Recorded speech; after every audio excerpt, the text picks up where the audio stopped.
Hi there, I'm Sam Most, and this is a short video that describes one of the chapters in my textbook, Comprehensive Rhinoplasty, Structural and Preservation of Rhinoplasty Concepts. It's the first textbook on structure and preservation of rhinoplasty. It's available from QMP Publishers.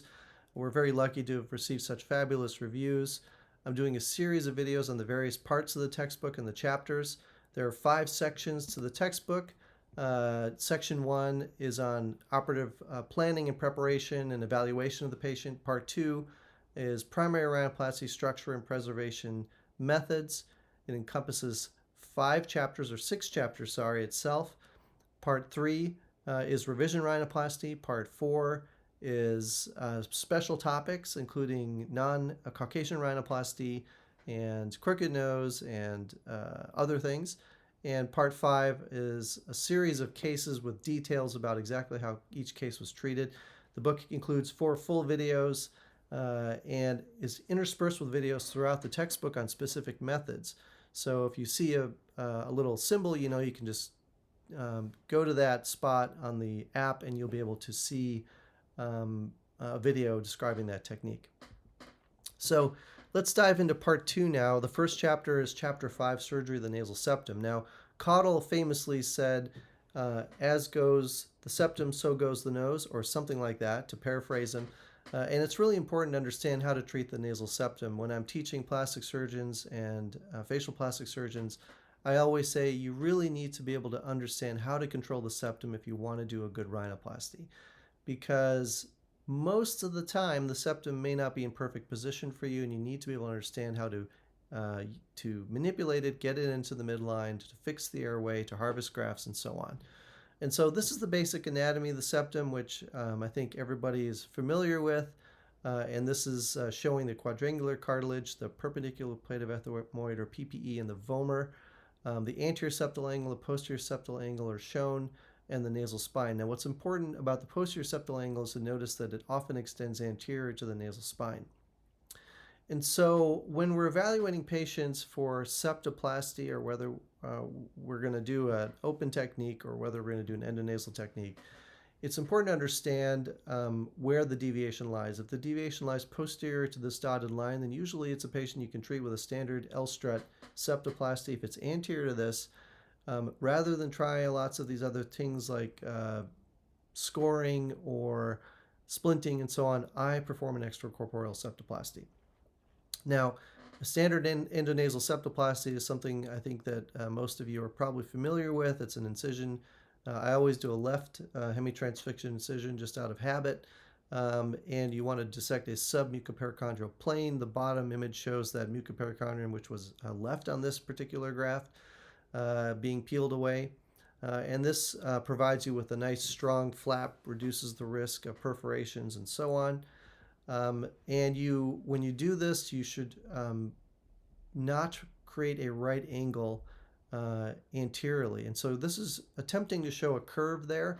Biomechanically, a number of authors have shown that actually that's better for the septum and reduces the likelihood of warping or collapse, and it's biomechanically stronger, so we highly advise that. And also, the amount of the L-strut over the nasal spine is very important. It should always be 1 centimeter.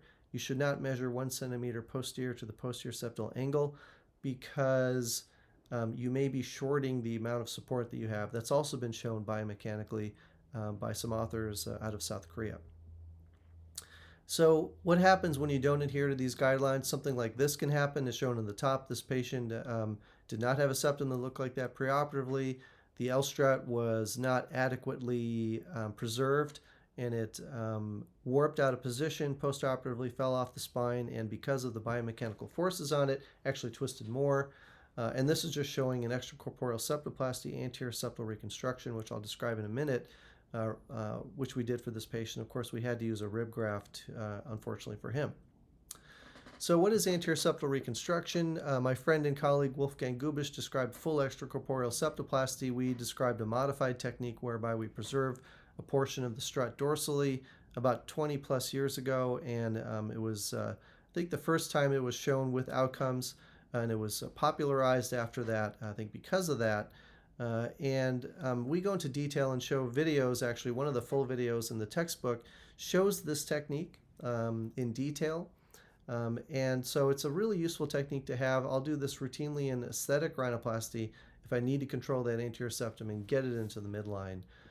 And so when you take a septum out, this is what it looks like. So you can take quite a bit out and you can reconstruct. Now in this case I use a small batten at the bottom to help stabilize the bottom, but usually you don't necessarily need that.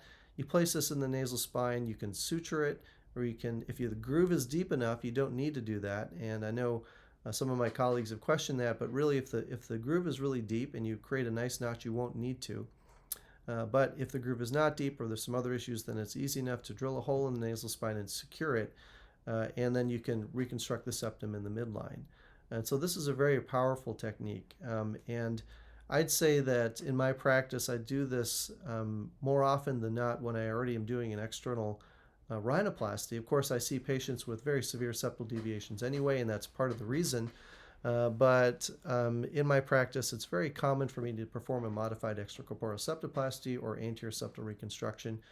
The bottom line is, in this chapter, we go into detail about how to control the septum, and much more specific techniques are described. This was just a really brief overview.